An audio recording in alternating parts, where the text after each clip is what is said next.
Greetings and salutations, you lovely gents, and welcome back to the Fuzzy Wallflower. I'm your host, Corey. Valentine's Day is upon us, and if you're perpetually single like I am, I think I might have the perfect drink for you. Although it's a pretty weird drink, so it's definitely much more of an anti-Valentine's drink. It came out of the old Mr. Boston's official bartender's guide. It's called the Cupid Cocktail. Yeah, I don't know about that.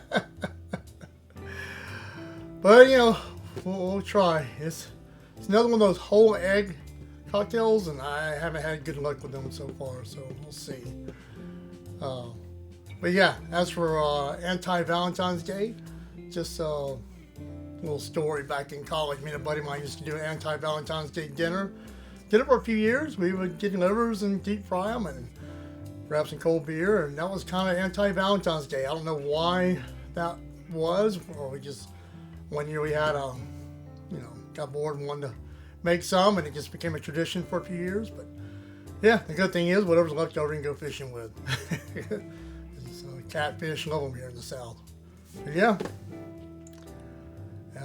let's try this cocktail.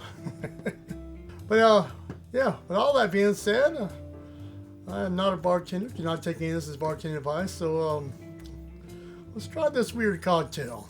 So yeah, this one's gonna be interesting. So just hold on to your hats or seat or handle of your car if you're riding around in it. This is a little weird. Because this one takes another whole egg, and my luck with whole egg cocktails hasn't been too great. The eggnog ones, okay, but anything else has been a little weird.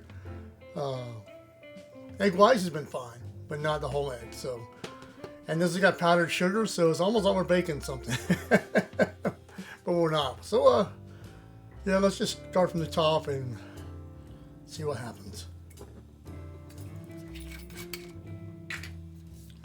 So we got 2 ounces of sherry, a teaspoon of powdered sugar, and 1 whole egg. And we definitely want to shake this one.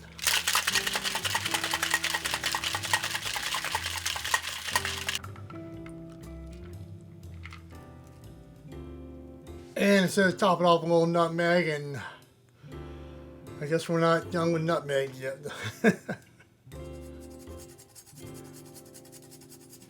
And now, my friends, is a Cupid Cocktail from the Boston's.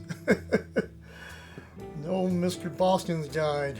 Yeah, nothing about this sounds sounds appealing. So let's give it a try.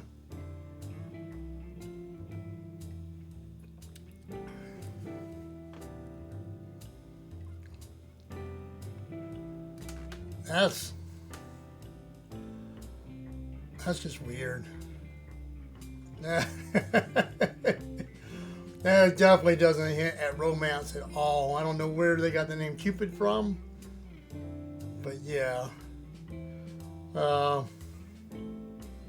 Happy Anti-Valentine's Day. Well, in the meantime, maybe go try a better drink, because